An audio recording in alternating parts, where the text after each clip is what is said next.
La vez pasada habíamos hecho inflamación aguda, que es el tema que tienen ustedes que tenerlo muy presente, en el cual el proceso inflamatorio es un tema de respuesta de nuestro organismo y como defensa ante cualquier sistema de agresión, que podemos tenerlo tanto externo como interno, ¿ya?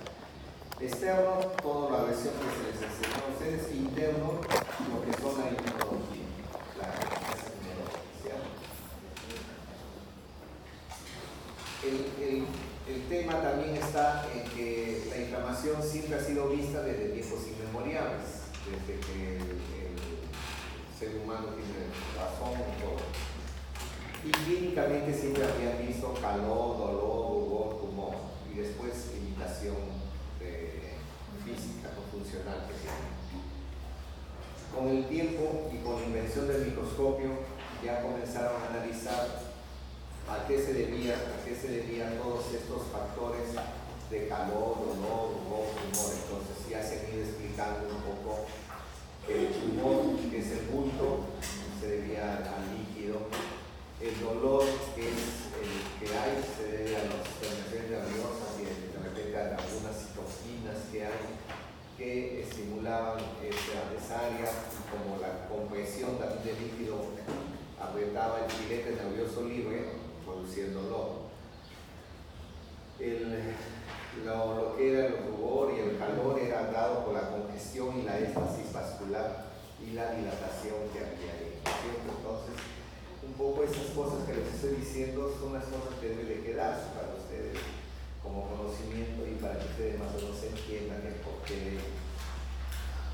Con estudios posteriores se han ido cada vez analizando más cómo es que salen esas células que aparentemente se ven en el corriente sanguíneo que existen y cómo están en el tejido. Y para eso ustedes saben bien que casi todo el sistema hematopoyético que se está formando en la médula ósea va a estar saliendo hacia el lado periférico. Y todo lo que se forma en la médula ósea son los glóbulos rojos, los glóbulos blancos y las plaquetas. Pero en la médula ósea se llama megacariocito. Cuando eso explosiona y están fragmentados, ya se llama plaqueta porque va por la sangre. En la sangre, que supuestamente está a nivel periférico, le llaman sangre periférica, y eso es lo que a veces nosotros usamos y tomamos una pequeña cantidad y lo procesamos y lo vemos al microscopio. Ya para eso ya se ha hecho una contabilidad y se ha sacado más o menos un promedio entre toda la especie humana aparentemente que hay en todo el planeta, que es el famoso hemograma, que fue descubierto por un alemán de Chile. Por eso es que se llama hemograma de Chile. Eso, aunado a unas placas, aunado a unos colorantes, hicieron resaltar para sacar el famoso hemograma, o también conocido popularmente como análisis de sangre. Ustedes siempre dicen que hay un análisis de sangre, ¿no? Dicen, ese hemograma de Chile es lo que nosotros siempre debemos de saber, donde se habla de valores que ustedes están constantes entre casi toda la especie humana, ¿no? Dicen algunos que debería de hacerse un hemograma por áreas de áreas geográficas, ¿no? Por ejemplo, debería de hacerse en el Perú, ¿no? ¿Cómo sería? Porque este hemograma ha sido hecho sobre la base de una persona, hombre de 1,75 m, una mujer de 1,68 m, 69, casi 70. Y sobre eso se ha calculado el promedio. Acuérdense que nosotros somos un poquito más chaburris, más bajitos, entonces de repente debe haber algún tipo de variación, inclusive con la hemoglobina que hay, ¿no? Basado en eso, ya se había estandarizado, casi ahora todo se hace con máquinas estandarizadas, donde uno sabe que en el famoso análisis de sangre, en el hemograma, encuentras que los eritrocitos o glóbulos rojos, ¿qué cantidad son? 4 o 5 millones. 4 o 5 millones, ¿no? Tienes que saber. Los glóbulos blancos, ¿qué cantidad son? Hasta 10. Tienes que saberlo, ¿no? Vas a ser médico y tienes que saberlo en la cabecita, todo. ¿Y las plaquetas son cuántos? ¿Ah? Sí, depende de los títulos que a veces se usen, algunos dicen 150, 250, 350.000, por ahí. Son las plaquetas, ¿no es cierto? Ya. Pero esos números usted tiene que tener en la cabecita, ¿no es cierto? Ahora, niña, ¿y la hemoglobina de cuánto es? De lo normal. ¿Qué?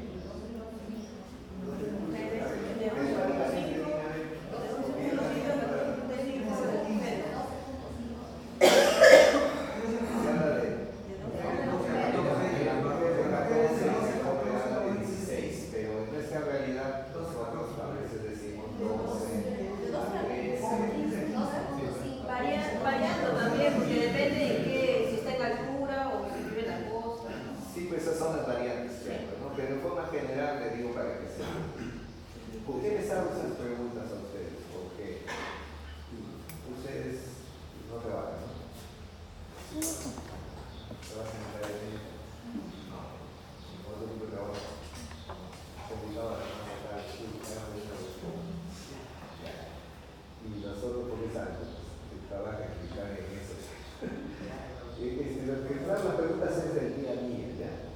Y eso es algo que ustedes tienen que saber.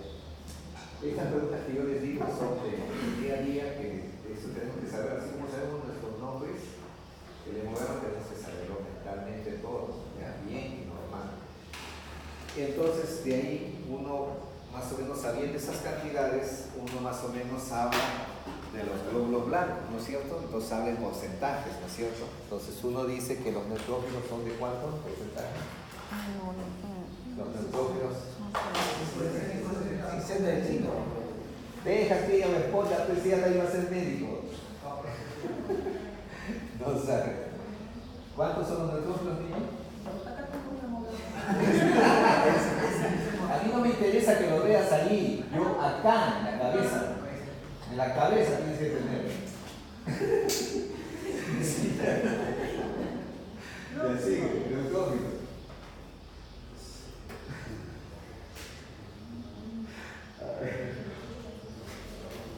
Fíjate que yo soy patólogo y quiero usar el microscopio, pero eso no quiere decir que no sepa la medicina general. Habla. Neutrófilos, ¿no es cierto? Valor absoluto, yo te he dicho valor porcentual. Valor porcentual, neutrófilos. Neutrófilos.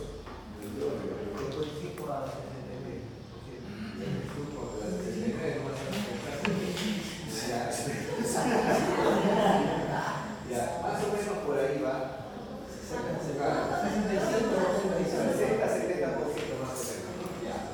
Linfocitos, ¿cuánto? 65, 40. Ah, 25, 40. Si 70 es de pasar de paso. Tienes que buscarle al 100%. 25, 30, dicen algunos. Monocitos, ¿cuánto?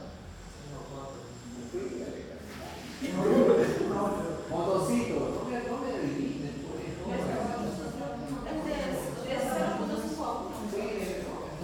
de 8 a 10. De 8 a 10%. Ya. Eosinófilos, ¿de cuánto? De 0 a 5. ¿Y basófilos, cuánto? 0 a 1. Ya, está bien. 0 a 1. ¿Qué? Eso es bien conocido, como ella dice, ahí tiene un papelito, siempre te ponen en café, pero si no saben.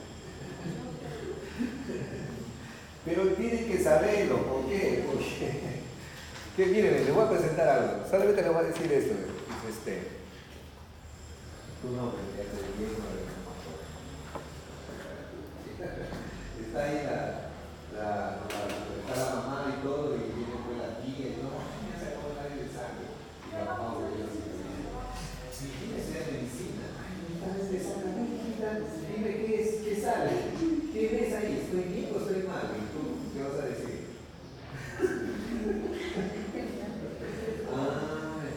¿Dónde estudias, hijita? ¿Dónde estudias?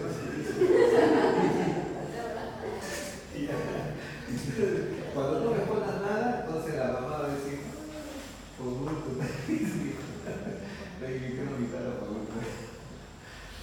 es algo que tienen que saberlo bien, ¿ya? Disculpe que les haga esta situación para muchos de ustedes, pero es algo que lo tienen que saber. ¿Por qué les digo todo esto? Porque basado en esto, más o menos algunos tips les voy a decir. Cuando nosotros vemos los neutrófilos aumentados en su cantidad, le llamamos neutrofilia. Y cuando vemos eso, estamos asociando a un proceso infeccioso, probablemente de tipo, ¿qué tipo? Agudo y de tipo bacteriano. ¿Entendido? De tipo agudo y de tipo bacteriano. ¿Ya? Cuando encontramos los linfocitos aumentados, estamos pensando en qué proceso inflamatorio crónico, inflamatorio crónico y de tipo predominio de linfocitos, una linfocitosis. Supongamos que sea 40% de linfocitos, lo lógico es que la diferencia sea de 50% en neutrófilos, de los otros basófilos, todas las representan el 100%, ¿no es cierto? En los temas crónicos reumatomatosos, medio que no ayuda esto, no ayuda mucho, ¿ya? Y después el otro factor que a veces siempre vemos son las hemoglobinas, ¿no es cierto? Entonces ahí vemos si está por debajo de 11 o por debajo de 10, ya estamos hablando de las anemias, ¿no es cierto? Que ahora tanto lo han popularizado por todos lados, ¿no? Y es verdad, pues, entonces hay que buscar las anemias, es como decir fiebre, ¿ya? Por si acaso es un montón de enfermedades que dan anemia. Así que no tiene es como decir fiebre, es como decir cefalea, hay un montón de cefalea. Son signos y síntomas que después usted va a mirar pendiente, ¿ya? Para después dilucidar. Lo cierto es que con eso un poco que nos guiamos. A veces uno dice velocidad de sedimentación. ¿Me han escuchado, no? Ya, ¿para qué sirve? Claro, para ver que hay un proceso inflamatorio, ¿no es cierto? Después decimos transaminasas, glutámico, oxalacética y glutámico pirúrica. ¿Para qué es? ¿Tú crees que es del hígado? Y en el corazón, ¿qué pides también transaminasas?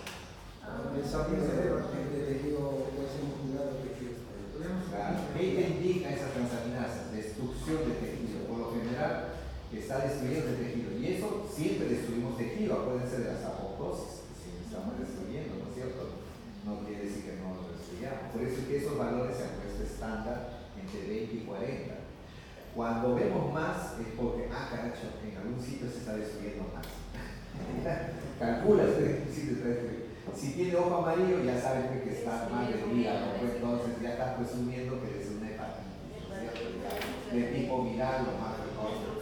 Pero, claro, ya eso entra después, pero ya tu cabecita va yéndose por ese lado. Entonces, a eso lo que yo voy. Para eso te sirven los análisis, ¿no es cierto? Para comprobar lo que estás pensando que debe de haber. Entonces, en esto, ¿por qué les hablo el preámbulo del hemograma? Porque es algo que tienen ustedes que saber para un poco entender cómo es que nosotros vemos también en los tejidos. En los tejidos, en la primera vez les dije sobre la inflamación aguda, sobre el proceso, el término agudo, crónico y crónico granulomatoso se basa a los tiempos, ¿no es cierto? Ya les dije, ¿no? De segundos, minutos, hasta 5 o 7 días, según algunos autores. A otros autores dicen crónico de 7 a 20 días, algunos dicen un mes. Y crónico granulomatoso dicen de 20 o 30 días a meses o años. ¿Ya? ¿Entendieron ello? Entonces, ¿qué cosa es lo que se ve cuando uno ve el tejido, cuando uno hace un corte de ello? Por eso es que les enseñamos en la práctica pasada, el proceso inflamatorio agudo, lo que nosotros siempre enseñamos es en apéndice K, que es la enfermedad de apendicitis aguda, en donde evoluciona casi 3 días o 2 días y hay que tomar decisiones rápidas, que es la operación. Entonces ahí vemos en toda su magnitud todo el proceso agudo. Entonces vemos la vasodilatación, la adherencia, el empanelamiento de las células, cómo es que salen, el edema, la presencia de los neutrófilos, cómo es que destruyen los tejidos y todo lo demás. Eso es el proceso agudo. Entonces cuando nosotros vemos los tejidos, básicamente vemos vasodilatación, congestión vascular, edema y presencia de neutrófilos. Cuando vemos eso de neutrófilos en tejido, estamos diciendo de un proceso agudo, sin conocer al paciente. Cuando les hemos enseñado a ustedes en las láminas eso, Sin conocer al paciente, yo les digo, ¿en qué proceso estás? Proceso inflamatorio agudo, pues, porque la presencia de neutrófilos. Después les enseñamos una colecistitis crónica, porque la colecistitis da el proceso agudo y da el proceso crónico. Algunos cirujanos no les gusta operar el proceso agudo porque le llaman proceso en caliente. No les gusta porque está muy flácido la vesícula y se puede romper y los sacan de esa operación. Entonces dicen, hay que enfriar la lesión. Entonces le dan antibióticos, lo pasan al estado crónico. Entonces el estado crónico ya entra la fibrosis, ahora vamos a ver. Y a su vez se acartona y se vuelve más duro y es más fácil un poco sacarlo y ya lo sacan en frío, o sea, le llaman las operaciones programadas. Ustedes han visto cuando lo programan una operación, programan una operación, me van a operar, me van a sacar todo. Y es así, pues como lo hacen y lo sacan, ¿no? ¿Ya? Entonces, ese es lo que hace uno. Y entonces, ¿qué cosa ve en el tejido? Lo que les vieron ustedes la semana pasada, que esa lámina no había aparecido, sino ahora que ponen esa lámina. Ustedes debajo del epitelio, ven ustedes en el corium, en la lámina propia, infiltrado de linfocitos, células plasmáticas y macrófagos. A eso le llaman el infiltrado mononuclear. Por supuesto que hay el edema y la congestión vascular, hay todos los demás elementos que hay, porque todo va a salir igualito. Entonces, esa es la idea de lo que ustedes tienen que ver en el proceso crónico. Ahora, haciendo necropsias antiguamente, vieron que muchas enfermedades producían ciertos nódulos en los vísceras, en el pulmón, en el hígado, en el intestino, como cuestiones redonditas, duras. A eso le llamaban como granos, por eso le llamaban granulomas. Por eso le llamaron a esas enfermedades granulomatosas. Esos tipos de enfermedades granulomatosas hicieron un corte para ver qué cosa había ahí y se dieron con la sorpresa de que es como especie de un círculo, como un remolino, todas las células que estaban como queriendo englobar o atrapar a algo que estaba atacando en el centro, ¿no? A la parte central, y todo era rodeado. Y encontraron diversidad de tipos de células. ¿Conocían el linfocito? Sí. ¿Conocían el neutrófilo? Sí. Pero se encontraron con una célula un poco más grande que no sabían qué diablos era. Le llamaron célula epitelioide porque pensaban que era parecido al epitelio. Se encontraron con una célula mucho más grande, inclusive, ya hablamos de 60, 80 micras. Le hablo de micras en el tamaño porque se toma en cuenta el tamaño más o menos de referencia del eritrocito, que es 7 micras. Entonces encontraron células inmensas, le llamamos células gigantes. Tampoco sabían qué eran, entonces le pusieron con esos nombres que hasta la actualidad quedan y todavía les seguimos llamando como tal, pero que en realidad, con todo el estudio que hay hasta ahora en la actualidad, no son más que linfocitos modificados o llamados macrófagos modificados, la célula epitelioide y la célula gigante también inclusive. ¿Entendido en ello? Todo pertenece a lo mismo, sino que se ha ido transformándose para tratar de englobar más tejido o más áreas que tiene que desarrollarse. Es como el camión de basura, ¿no? Hay camioncitos chiquitos, ¿no es cierto?, que llevan la basura, ¿no? Pero también hay trailers, ¿no? Que también te llevan lo mismo porque abarcan más, ¿no? Igualito debería ser una célula gigante que te abarca más, ¿no? Algo así debería ser lo mismo, ¿ya? Entonces, ya que les hice ¿cómo se llama? El de la revista trailer, ¿no? Trailer, ¿no? Así les he hecho de lo que estoy tratando de explicarles, vamos a entrar entonces un poco a la explicación. Basada en eso, ustedes siempre van a ver estas áreas de, esto es un pulmón, a veces está casi las imágenes en los libros. Este es un nódulo linfoide, pero estos son las partes de los conductos, hay mucho espacio, hay edema, acá hay linfocitos, células plasmáticas, no hay mayormente el contacto de la intercambio gaseoso, esto lo vamos a tener en fisiología. Inclusive hay glóbulos blancos en la luz que no debe de haber. Ya la siguiente. Entonces aquí está un poco la secuencia de lo que más o menos les sigo hablando a ustedes. Ahí está escrito los procesos de por qué le llamamos crónico, ¿no? Desde el punto de vista histopatológico. Cuando no está resuelto un proceso agudo, evoluciona todo el proceso de inflamación al proceso crónico. Va a estar persistiendo, como les decía, todos los temas de vasodilatación, de congestión vascular. También va persistiendo un proceso de destrucción de tejidos, pero a su vez que destruye las mismas células, van tratando de reparar. Esa ambigüedad entre reparar y seguir el proceso agudo, entre los dos, a eso le llaman la parte del crónico. Entonces a eso entran las palabras del término fibrosis. Y esto, por supuesto, lleva a que toda la estructura se altere, ¿no? Pueden estar localizados, son a veces, bueno, por la sintomatología y sintomatología que después ustedes van a aprender, son al final discapacitantes, ¿no? La siguiente pasa. Entonces, hay un continuo reclutamiento de células inflamatorias. Para esto se supone que ya se agotó los neutrófilos. ¿Ya? Los neutrófilos duran por lo general ¿cuánto tiempo? 24 horas. Si fuera infección de pseudomonas, ¿cuánto tiempo podría vivir? Nada, no he leído nada. 72 horas. Ya. Le dije la vez pasada, muchachos. Ya, hay una constante lesión del tejido, ¿no? Esto es lesión del tejido, ¿ya? Entonces, siempre hay una constante proceso inflamatorio, trata de restablecerse de nuevo la arquitectura, pero a veces no se llega a una mayor respuesta, pero se forma un círculo un poco vicioso, ¿ya? La siguiente fase. Entonces, ¿qué está causando el proceso inflamatorio crónico? Puede ser un proceso microbiano o infeccioso. Cuando hablo de infecciones, hablo de las bacterias, virus, micosis y parásitos, cualquiera de ellos. O puede haber un proceso inmunológico, ¿no es cierto? De sensibilidad. Puede ser por problemas inmunológicos, todos estos son inmunológicos, sea tipo 1, tipo 2 o tipo 3, o puede estar algunos elementos que pueden ser tóxicos, tanto exógenos como endógenos.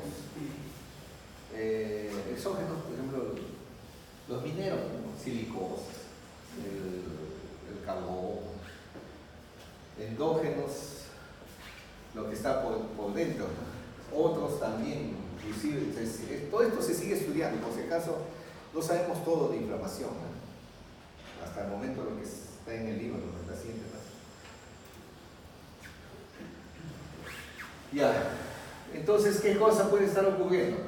Seguimos en lo mismo, persisto en lo mismo, la injuria, hay liberadores de una serie de mediadores, incremento del flujo vascular, incremento de la permeabilidad vascular, o sea, todo el proceso que vimos en la primera parte del proceso agudo. Entonces, pero a eso se agrega el proceso de la revitalización de células epiteliales, de las células de soporte, de los fibroblastos, de células del endotelio, del capilar, todo eso se agrega, eso es un enmarañado, ¿ya? Porque todo al final son mecanismos de defensa.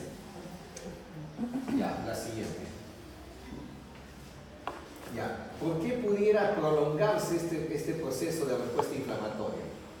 Seguimos en lo mismo, lo que les dije al principio.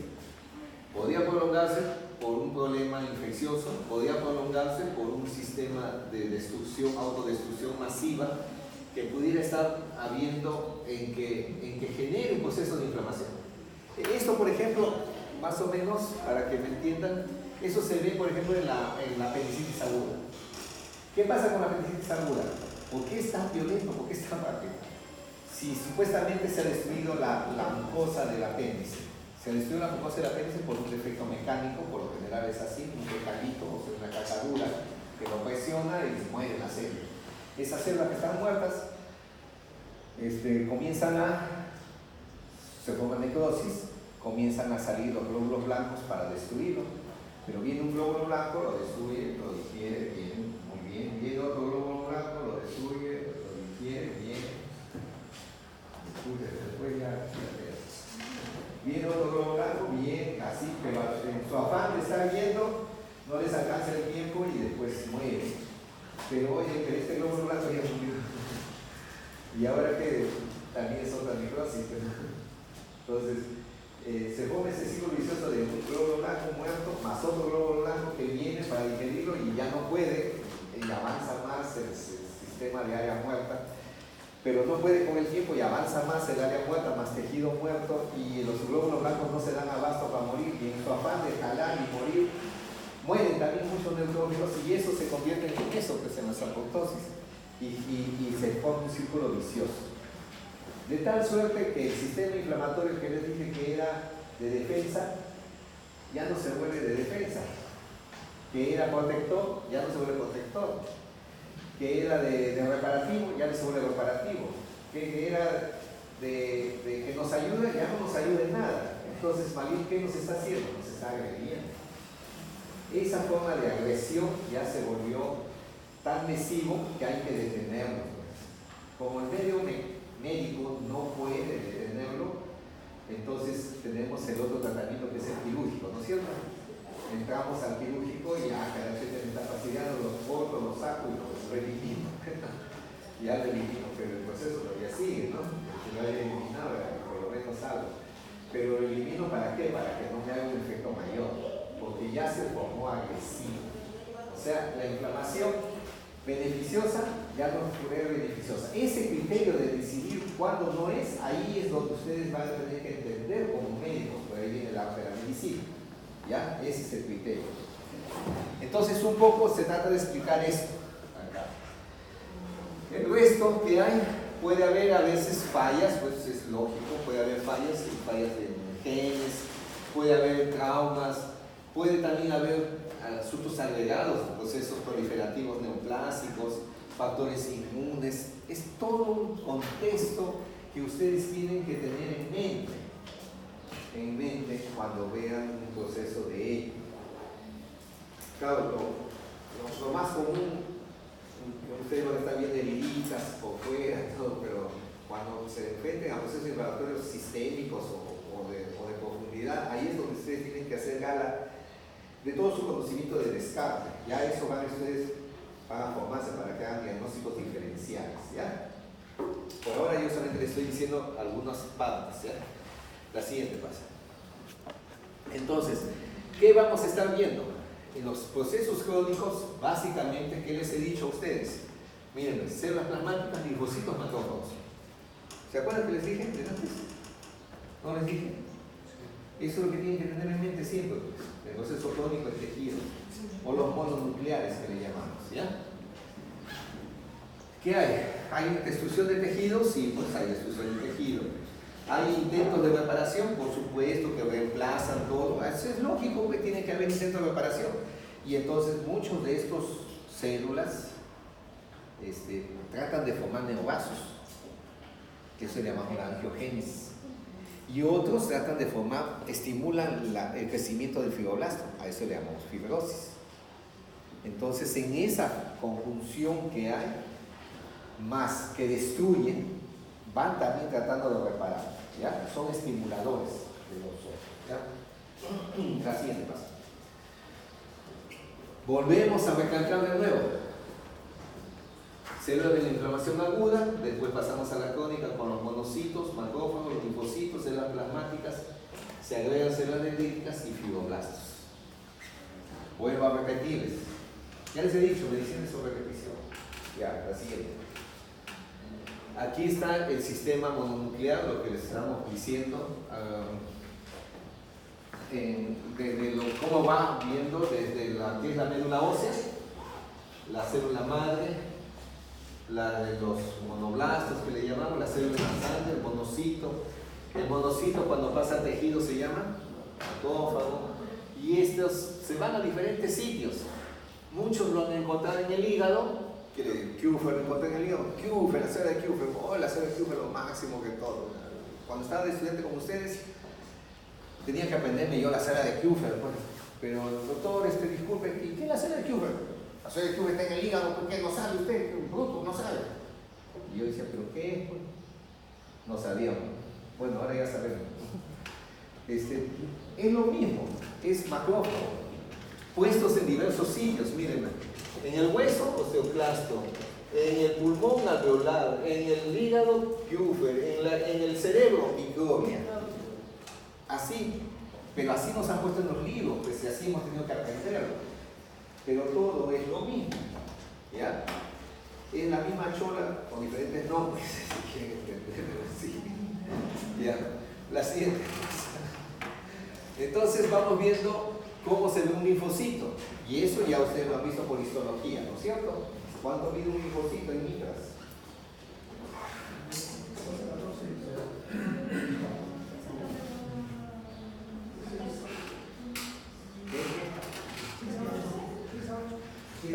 Están invitando. Ya pasaron histología, ¿no? Ya. Y después dice que uno no repita. Ya ven, el 90% de linfocitos, ¿cuánto mide? De 6 a 9. El 10% de linfocitos, ¿cuánto mide? De 9 a 12 litros. Que le llaman linfocitos grandes. Ya. ¿Cuánto mide un neutófilo? En litros. 12 a 14. 12 a 14. Un monocito. Más o menos 22. Un eosinófilo y un basófilo.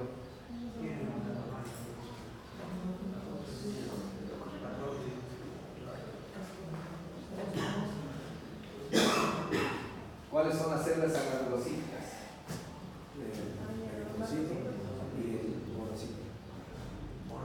Y las células granulocíticas, al último todo. ¿Cuáles son las células granulocíticas? El toro. El eosinófilo pita, ¿de qué color? ¿Ah? Anaranjado o pita, ¿no es cierto? El basófilo pita, ¿ah? Azul, por eso se llama basófilo. Y el neutófilo, ¿ah? El neutófilo no pinta, pero por eso se llama neutro. Tiene glándulos, pero no pinta, por eso de ahí viene el nombre. Neutro, ¿no dicen? ¿Qué es neutro? Ya, la pregunta que les hago, ¿no es análisis en histología? No, olvidar. Ya, es de nuevo un recuerdo, pues. ¿Sí? ¿Qué tal? ¿Cómo estás? Muy bien, profesor, ¿cómo está? ¿Ah? ¿Cómo está, profesor? Ya, ¿qué vamos a hacer? Gracias. ¿Todas las clases van a ser así o cómo es la cosa? No, profesor. No, te pregunto. No, profesor, disculpe. Ya. No, porque algunos tienen diferente hora de entrada acá, ¿no? Más o menos. Claro, con las disculpas de lo que han estado temprano. Bueno, entonces estábamos hablando del linfocito. Ahí se hace el estudio de para qué sirve la célula y todo, qué es lo que produce, igual que histología, la siguiente pasa. ¿Qué es lo que hacen? Ustedes ya lo han visto ahí, inclusive los más representantes hablan de los CDs, el más conocido es CD4, también hay el CD8. La siguiente pasa. De estos CD4 hay algunos que les han subdividido, pero el estudio de los linfocitos ha ampliado bastante, por si acaso.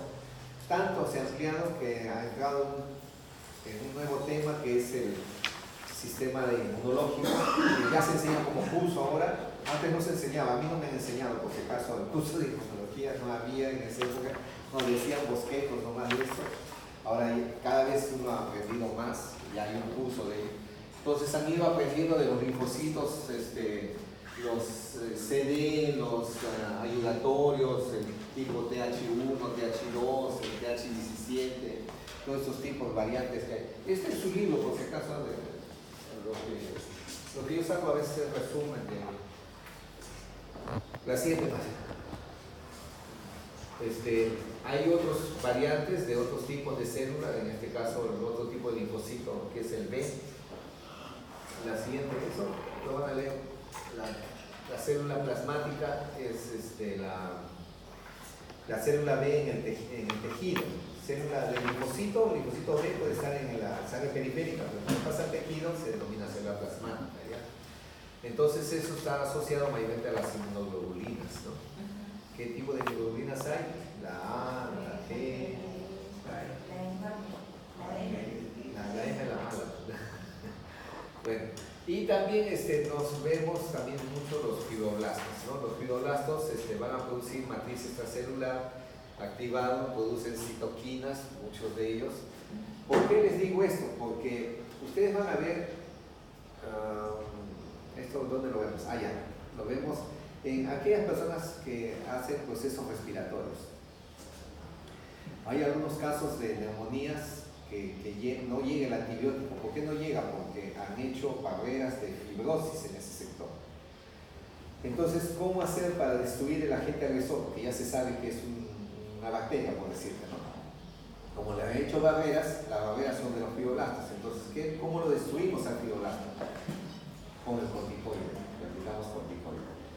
Y destruimos las paredes de eso para que el antibiótico llegue un poco, que ayude a inmovilizar al agente agresor y para que ayude a que el macrófago lo digiera y pueda englobarlo y pueda restablecerse. Pero eso se tiene que usar con criterio, porque si lo usas mucho, destruyes al mismo glóbulo blanco que va a atacar.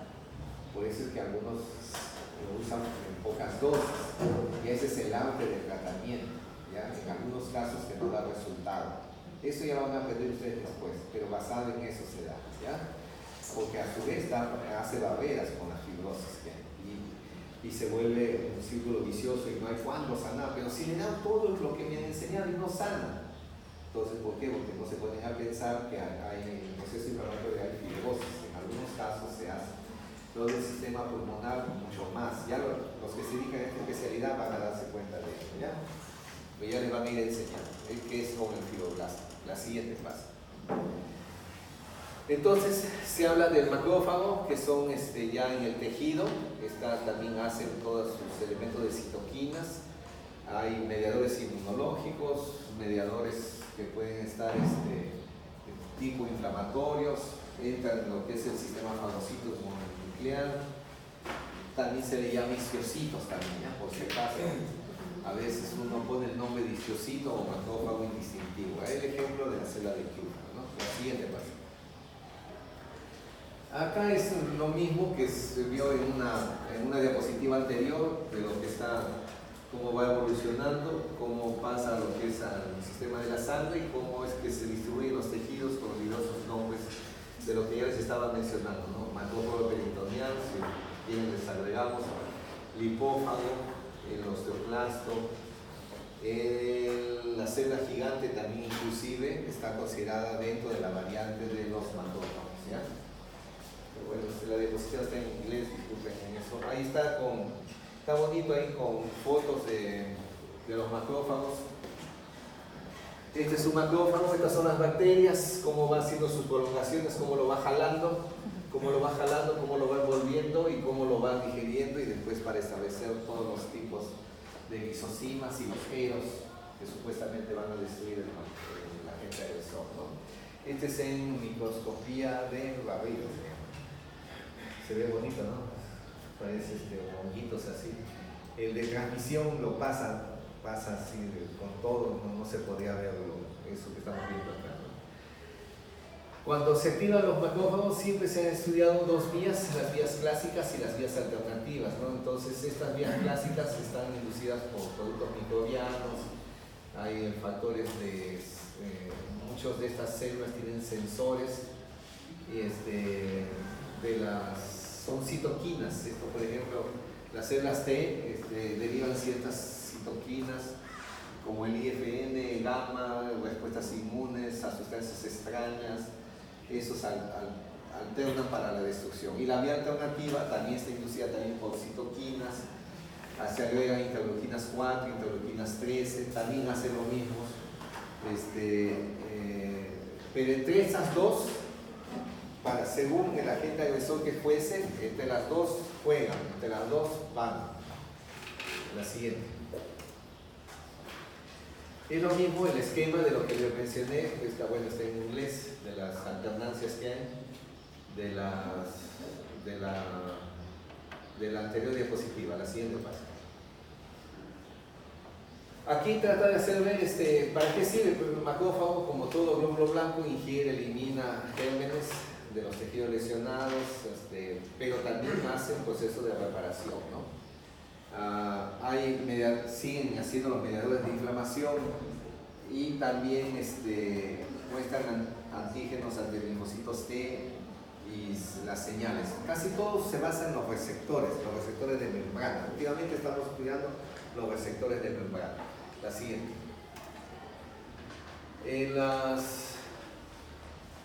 Cuando hablamos de los estadios de la inflamación crónica, hablamos de infiltración de las células, destrucción de todo, proliferación porque va produciéndose y lo que es el proceso reparativo, lo que es la fibrosis. ¿Ya? La siguiente.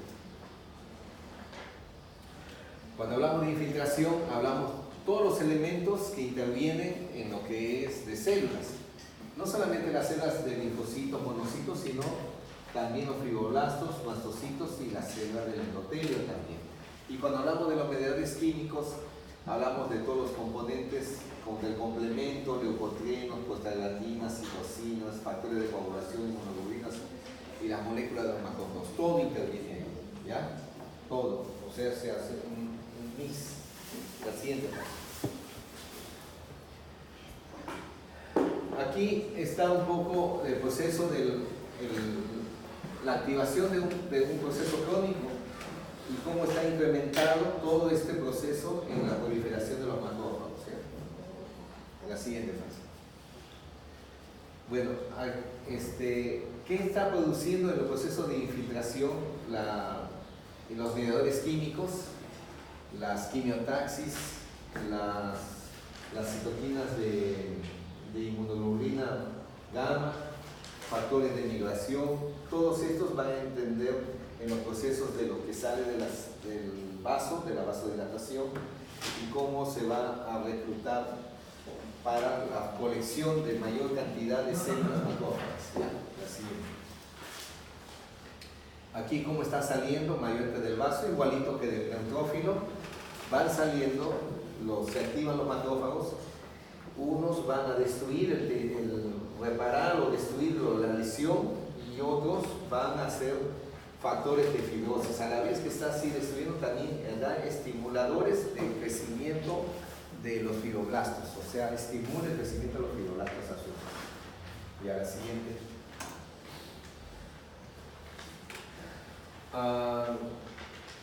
Aquí está hablando sobre lo mismo, los factores de necrosis tumoral.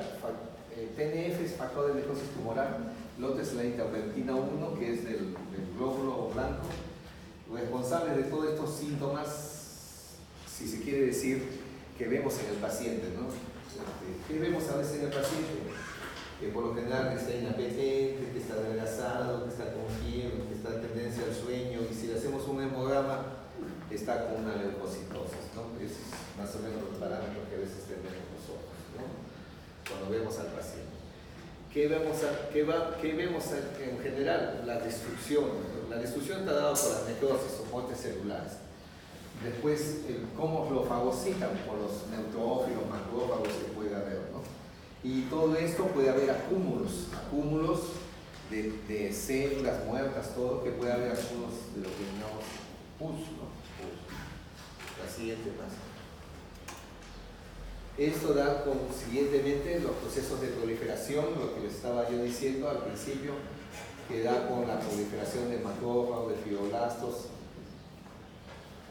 Así como hay el macrófago o célula plasmática, también da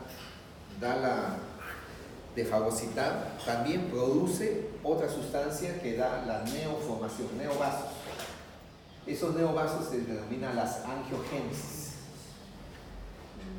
Entonces, las angiogénesis son pequeños vasos y también fibras colágenas. Todos estos se van acumulando para tratar de englobar y tratar de hacer una reparación de los tejidos, ¿ya? La siguiente.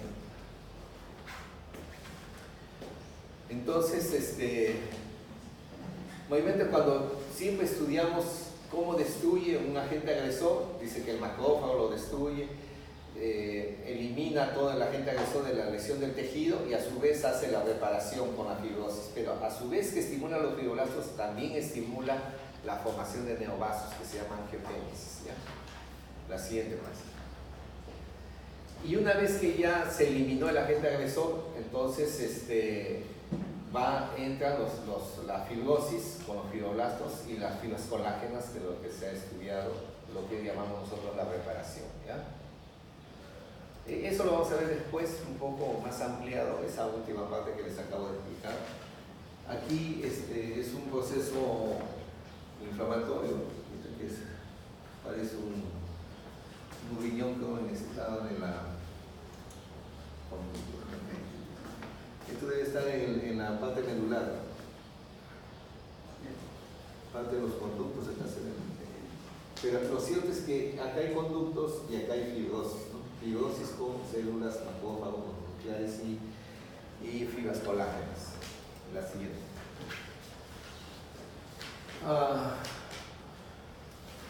Bueno,